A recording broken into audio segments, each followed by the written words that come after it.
بسم الله والصلاة والسلام على رسول الله وعلى آله وصحبه ومن والاه. رب اشرح لي صدري ويسر لي أمري واحلل عقدة من لساني يفقهوا قولي. Okay, so does anybody remember where we stopped last week? We stopped when the Muslims rest in Badr because some people need to heal. Ahsan, so the battle of Badr is over, and we talked about how the Muslims and the Prophet sallallahu alayhi wasallam, they decided to stay in the valley of Badr for how many days? 3 days. For 3 days. Does anybody remember the reasons why they decided to stay? Number one? Number one, some people need to heal. Ahsan, right? It's a battle. People were fighting, they're tired, maybe they're injured, they need to rest. What's another reason? People could bury the... Ahsan, ahsan. Does anybody remember how many of the Muslims were shuhada? They died? About 15, 14, 15 people from the Muslims. How about from the people of Quraysh? From the kuffar? 70. Ahsan, 70 people died. So they need time to bury the Muslims, and of course the Muslims, to show them respect, each of the shuhada, they were buried in their own grave. But we talked about the mushrikeen, the people of Quraysh. How were they buried? In one grave. They were buried in one of the old wells that was abandoned, doesn't have any water, so they dumped all the bodies, all of them together in the same hole, and they buried that well. Right? And the third reason they decided to stay in the valley of Badr? To show that they won. To show that they won. So that the people, all of the Arabs that live in the area, can start spreading the rumors to say, did you hear? The Quraysh fled. Did you hear? The Muslims won. How do you know the Muslims won? Because they stayed in Badr. They didn't leave. Where are the Quraysh? They're all the way back in Mecca because they fled and they ran away. So that the people can start to understand, oh, the Muslims are now becoming stronger. They're not the same group of people that were in Mecca that were being tortured and abused verbally and physically, but now People could become Muslims. so that people can understand we can't bully the Muslims anymore. So they know and they become recognized in the Arab Peninsula, in the land, as a group of people that have power politically and economically, and they are a group that, you know what, we can't mess around with them. So now after the battle is done, and we talked about how in Badr there were prisoners of war, right? So people that the Muslims have captured, and we talked about some of the stories of how some of the Muslims captured some of these mushrikeen. In fact, the angels were helping the Sahaba capture the people of Quraysh, right? Not only were they helping them in the battle, but they were helping them in the capture of the prisoners. Do you remember that? Yes. Yeah. So there were two things right after the battle. When the mushrikeen fled, they left behind maybe their wealth and the camels. Remember, they brought a lot of camels and horses and the armor and the swords and the spears and the bows and the arrows. All of these are called they're called booties of war. They're ghanima. And the Prophet sallallahu alaihi wasallam, he had to distribute that wealth to the Sahaba that were at the battle, etc. Come sit down. Come and sit down. The other thing is, the Prophet sallallahu alaihi wasallam, now he has the prisoners of war. Has he had prisoners of war before? No. Has he been in any war before? No. Do you think he knows what to do with the prisoners of war? No. But the Prophet sallallahu alaihi wasallam, the way that he liked to do things is he always liked to take the advice of his Sahaba. وَأَمْرُهُمْ شُورَى بَيْنَهُمْ. And this is something, it's very important for us too. When we want to make a very important decision, we need to ask our brothers and our sisters and maybe our friends, our cousins, our parents. Even the Prophet sallallahu alaihi wasallam, he went and he spoke to the Sahaba and he said, guys, what should we do? And he got mixed answers. For example, Abu Bakr as-Siddiq radiallahu anhu, he was a kind and gentle man, and he said, we should show mercy and compassion and leniency on those prisoners. These are our cousins and our relatives and our uncles, right? Like these Sahaba, they came from Mecca, and the people of Quraysh that fought them were literally their families, right? From the same tribes. Because not all of the people embraced Islam and migrated to Medina. Some of them stayed in Mecca and they were still mushrikeen. So Abu Bakr as-Siddiq radiallahu anh, he said, you know what, let's show them mercy. Some of these might be our fathers, some of them might be our brothers, our cousins, our friends. So let's show them mercy. Let's take payment. So their friends and their families from Mecca, they can come, they can pay us money, and we can set them free. And Umar ibn al-Khattab, he was a strong, powerful man. Remember, when he embraced Islam in the house of Al-Arqam ibn Abi al-Arqam, he said, O Prophet of Allah, are we not Muslim? And he said, yes. He said, are they not kuffar? He said, yes. He said, then why are we hiding? He was a powerful, strong Sahabi. So he told the Prophet, sallallahu alayhi wasallam, he said, you know what, let's kill them all. They are kuffar. They do not worship Allah. They fought us. They wanted to kill us.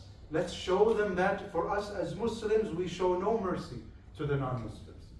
But the Prophet sallallahu alaihi wasallam decided, you know what, we are going to show these mushrikeen that we captured, we're going to show them mercy.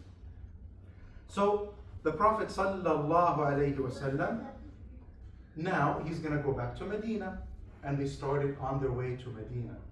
And he sent Zayd ibn Haritha. Who is Zayd ibn Haritha again? He was known by a different name, right? Ahsant, he was known as Zayd ibn Muhammad. Salaamu alaikum, come sit down. Come sit down with us. So he was known as Zayd ibn Muhammad, and we talked about Zayd before, right? Right, boys? Yeah. So Zayd ibn Haritha, he was sent on the camel of Prophet Muhammad sallallahu alayhi wasallam to Medina to tell the people that we won and the Muslims won the battle. And Zayd ibn Haritha entered Medina and he started yelling, Allahu Akbar. And the Muslims were waiting, and as soon as they heard him yelling Allahu Akbar, they knew that the Muslims had won the battle. And this was a very, very happy day for the Muslims, for the Sahaba, for the Prophet sallallahu alayhi wasallam, right? Yes. It is a happy day, yes? I know the name of the Prophet Muhammad Sallallahu alayhi wasallam. Camel. What is the name of the camel? Qaswa. Ahsanti, al-Qaswa. That is the name of the camel. So this is one of the happiest days for the Muslims and for our Prophet sallallahu alayhi wasallam. However, there was something very sad happening in Medina at the exact same time. Uthman radiallahu an, and we know Uthman, right? He's a very honorable Sahabi. He is also one of the 10 promised Jannah. He is also the third Khalifa. After the Prophet sallallahu alayhi wasallam passes away, there's going to be Abu Bakr as-Siddiq, Umar ibn al-Khattab, and then Uthman bin Affan, the third leader to lead the Muslims, right? The third Muslim to lead the Muslims, right? So Uthman bin Affan radiallahu anh was married to the daughter of the Prophet sallallahu alayhi wasallam, and her name was, can anybody tell? Ruqayya. Who said Ruqayya? Ahsanti. He was married to Ruqayya. And before the battle, Ruqayya was very sick. So Uthman bin Affan radiallahu anh decided to stay and not go to the battle of Badr to take care of his wife, Ruqayya. And that is what a good husband will do. He will take care of his family, take care of his wife if she's very ill. So when Zayd ibn Haritha was entering Medina and yelling, Allahu Akbar, where was Uthman? Uthman was in Al-Baqiyah, and Al-Baqiyah is a graveyard in Medina. Because he was burying his wife, she passed away. In her sickness, she got very sick, and then she died. We don't know, right? They don't have doctors like we have today. They don't have hospitals with medicine and medication and all that. So sometimes it could be a very simple sickness, but without medication, the body becomes sicker, and then people pass away. So Ruqayya radiallahu anha, the daughter of Prophet Muhammad sallallahu alayhi wasallam, she passed away. So as the army entered Medina and they were very happy, and the Prophet sallallahu alayhi wasallam was very happy, he gets a very sad piece of news that his daughter had passed away. And this was one of the saddest days in his life, right? When Khadija passed away, this was a very, very sad day in his life. If his daughters pass away, of course it would be an extremely sad day. When his children pass away, for example, he had sons, remember we talked about? He had sons, he had Ibrahim, he had Abdullah, and he had Al-Qasim, ahsan, and all of them passed away in his lifetime. And every time one of his sons passed away, it was one of the saddest days in his life. So when Ruqayya passed away, it was one of the saddest days in his life. Yeah. So the girls, Ruqayya passed away. We know that sorry, Kulthum also passed away. But there was the daughter who is the wife of Ali ibn Abi Talib, and her name was Fatima. She was alive until the Prophet sallallahu alaihi wasallam passed away, and she was alive for another 6 months. طيب. I don't know. You ask me hard questions. Fatima, now. Your name is Fatima? Yeah. Beautiful name, mashallah. طيب. Okay, so the Muslims came back to Medina, and now the prisoners of war are in Medina, and Prophet Muhammad sallallahu alayhi wasallam, he sends the message to the people of Quraysh that come and pay ransom for your cousins, your friends, your uncles, your fathers. Basically pay money so that we can set them free. Now, prisoners of war, about 74, 73, 74, 75. Well, we say 70 because it's an easier number, but it's about maybe 73, 74. And these people came back to Medina. And that's the right word, we say estimate, so around that number. So when they are in Medina, the Prophet sallallahu alayhi wasallam, he said, can we sit down, Habib?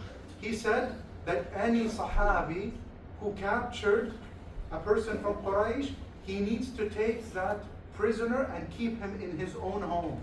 And he needs to give that prisoner food, he needs to treat him well, and he needs to treat him with kindness, and he needs to be very nice to him. This is the beauty of Islam. Normally prisoners of war, are they treated nicely?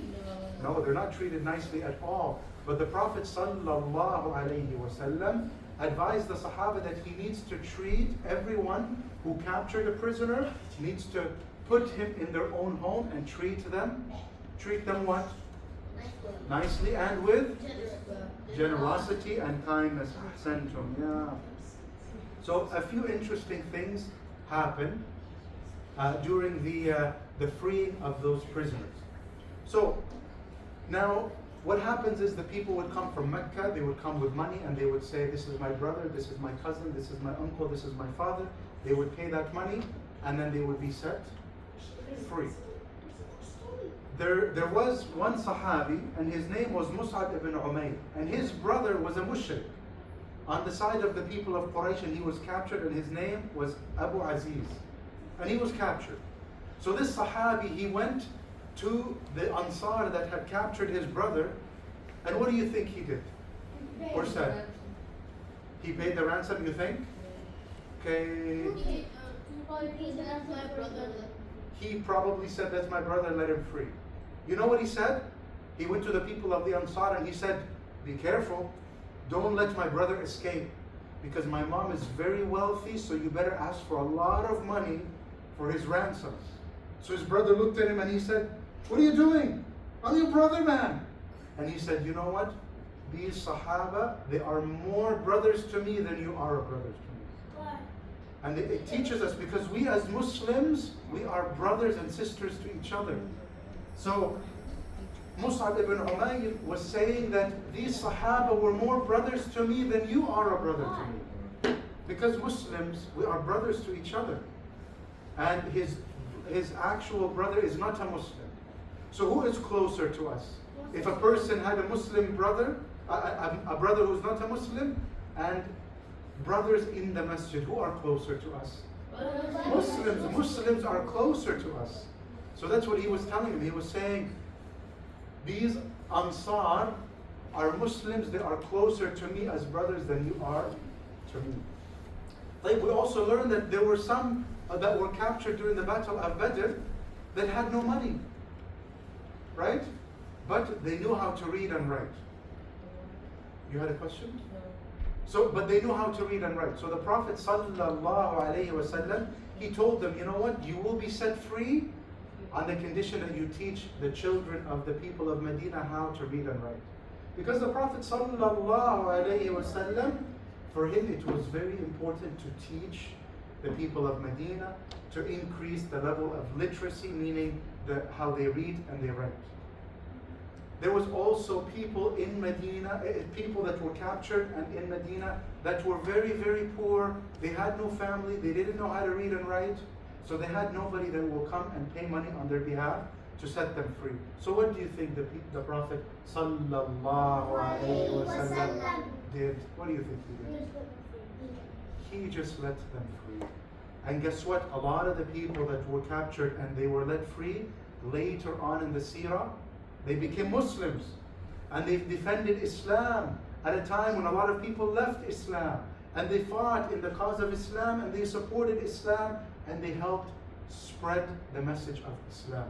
So this is something that we see when we show mercy and we show compassion. Allah subhanahu wa ta'ala sometimes will put barakah and will bless the actions that we do. Now, Ahsant, barakallah. طيب. So a few things happened after the Battle of Badr. As we mentioned now, that because the Prophet ﷺ stayed in the valley of Badr for a few days, so the people around Badr started to say things like, oh wow, the Muslims are strong. They started to identify that the Muslims now, they are a real power. We cannot mess around with them. So in Medina, after the Battle of Badr, the people that were still worshipping idols, they slowly disappeared. In other words, they slowly stopped worshipping the idols and entered Islam. However, did all of them enter Islam because they truly believed in Islam? No. Some of these people, they decided to enter Islam because they looked around Medina and they thought, they thought to themselves, more and more and more people are becoming Muslims. I'm going to be the only person who's not a Muslim. So on the outside they said, Salaamu Alaikum, I am a Muslim. But in their heart, were they Muslims? No. They were hiding their kufr and their disbelief in Allah subhanahu wa ta'ala. In Arabic they're called munafiqun, and in English they're called hypocrites. Ahsantu. Ahsantu. Anybody have a question here? Yeah. What's your question? Yeah. You don't have a question? طيب. How about the people of Quraysh after the Battle of Badr? When the people, because as we mentioned, after the battle, the people fled the valley of Badr and they ran all the way to Mecca. So people started coming back into Mecca, and the people of Mecca, they started seeing people coming in and say, what's up, what's going on, what's the news? And people were saying, this person died, that person died, Abu Jahl died. And people were not believing them. You guys are mentioning all of the leaders of Quraysh. All of the leaders of Quraysh died. But the army was big. The Muslims, remember how many people? 310, 313. Very small group. And the people of Quraysh, they were a huge army. Salam alaikum. So the people of Quraysh, when the army left, they were a huge army. Did they think they were going to lose? No. So the people in Mecca, when the Quraysh warriors that escaped to the battlefield and they came back to Mecca and they were saying all of the leaders died and they were mentioning them by name, the people that stayed behind, for example, one of the worst enemies of Islam, the uncle of our Prophet sallallahu alaihi wasallam, and his name was Abu Lahab. He was still in Mecca and he was like, no, I don't believe it, I don't believe it. So he went to some of the people that came back and he sat with them and he started asking them, did Abu Jahl die? They said, yeah, Abu Jahl died. And he started asking them, did this person die? Did that person die? Did that person die? And they said, yes, all of them died. All of the leaders of the tribes of Quraysh passed away. And he was still, and now he is one of the only senior chieftains and leaders in Mecca. He did not believe all of this news. He became extremely depressed. And Allah subhanahu wa ta'ala now. Abu Jahl was one of the last ones. No, Abu Lahab. Did I say Abu Jahl? Oh, Abu Lahab. Abu Lahab was one of the last ones alive. Abu Jahl, remember we talked about last week how he died, right? by the two young Sahaba that were very courageous and very strong. Now Abu Lahab, hearing that all of the leaders died, Allah subhanahu wa ta'ala wanted to take care of him, wanted his legacy and his story to end. So he became very depressed and he became very sick and he locked himself at home and then he died. And alhamdulillah, we're not going to hear his name for the rest of the seerah. And we don't want to hear his name. Does anybody want to hear his name? No, nobody wants to hear his name. I don't want to hear his name. However, to this day, Allah subhanahu wa ta'ala made it so that we always remember that he and his wife are in Jahannam. When we read, Tabbat yada abi lahabin wa tab.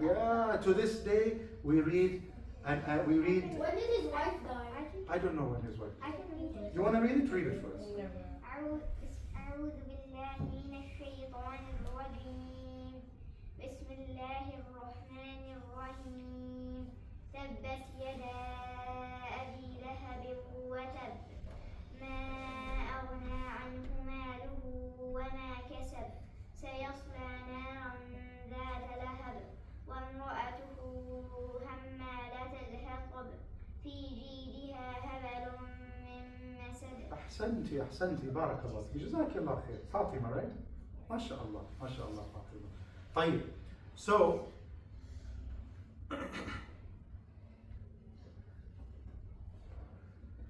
before we end the halaqah today, just to show you the power of the Battle of Badr. The Battle of Badr was one of the most important battles in Islam. First of all, the people in Arabia now understand after this battle that the Muslims have a true power. Right? They can't mess with them anymore. They have an army and they have a government and they have an economy, they have a city, so they are starting their power. Now the Arabs also see that the people of Quraysh is a strong tribe, but they were defeated, a really bad defeat, and all of their leaders died. The majority of their top senior leaders died. Now the top most senior leader was the leader of the caravan, remember, that escaped, and what was his name? Abu Sufyan, yeah. So that happened. So these are two major things. Wait, could I ask you a question? No. Is Abu Sufyan the son of Umayyah?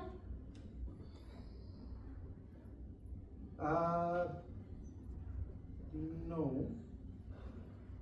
He's I think like he's from the Umayyah clan, so the tribe of Banu Umayyah. He's from the tribe of Banu Umayyah. He is not the son of Umayyah. Does that make sense? So like a family name, right?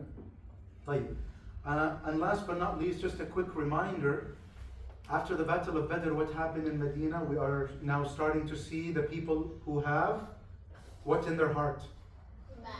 Nifaq, hypocrisy, right? They're showing Islam outwardly, but inside their hearts, are they actually Muslims? No. So after the Battle of Badr, we're going to start to see problems from the munafiqun and problems from the tribes that are not Muslim in Medina, and these are the tribes of? The Jewish tribes. Ahsan. Now, before we end, Jibreel, we're going to talk about, I want to quickly mention that Jibreel alayhi salam, the angel Jibreel, came to the Prophet sallallahu alayhi wasallam, and he told him and he asked him, what is your view? How do you view the Sahaba that fought in the Battle of Badr? So the Prophet sallallahu alayhi wasallam, he said, we view them as the best of us. The Sahaba that were at Badr, they are the best of the Sahaba. So guess what Jibreel alayhi salam said? You know what he said? He said that similarly, we view the angels that fought in Badr as the best of angels. They are the best of us. But do angels die in the battle? We don't know. However, they fought, and they fought valiantly. In fact, when one of the people of Quraysh came back, and he was in the battle and came back to Mecca, and they asked him, what happened? This is what he said. He said, by Allah, as soon as we met the Muslims, it was as if they overpowered us. That means they had so much power. We were so weak we couldn't even fight them. And they didn't have to do anything. They overpowered us. They killed us as they pleased. So they killed us easily. We couldn't even stop them. And they took prisoners as they pleased. They caught us so easily. We couldn't even stop them. And then he said, and despite all that happened, I can't even criticize our side. Meaning I can't even say like bad things about our army. Why? And this is what he said. He said, by Allah, I saw a group of men with white faces, riding horses that were black and white. And they were hovering between the heaven and the earth. So they were coming up from high, not running on the ground. They were coming from up high. And none of us could overpower them. So can you imagine? We mentioned how the angels came and they fought. But now we learned that there were some of the mushrikeen that said, we actually saw men with people with white faces on black and white horses coming from the sky, coming down. And they fought us and we couldn't fight them. They were so powerful, we had no chance. Then why did those mushrikeen not become Muslims? Right? How could they not become Muslims? And this tells us that when Allah subhanahu wa ta'ala wants a person to become a Muslim and to become guided, can anybody misguide them? No. And when Allah subhanahu wa ta'ala wants somebody to be misguided, can anybody guide them?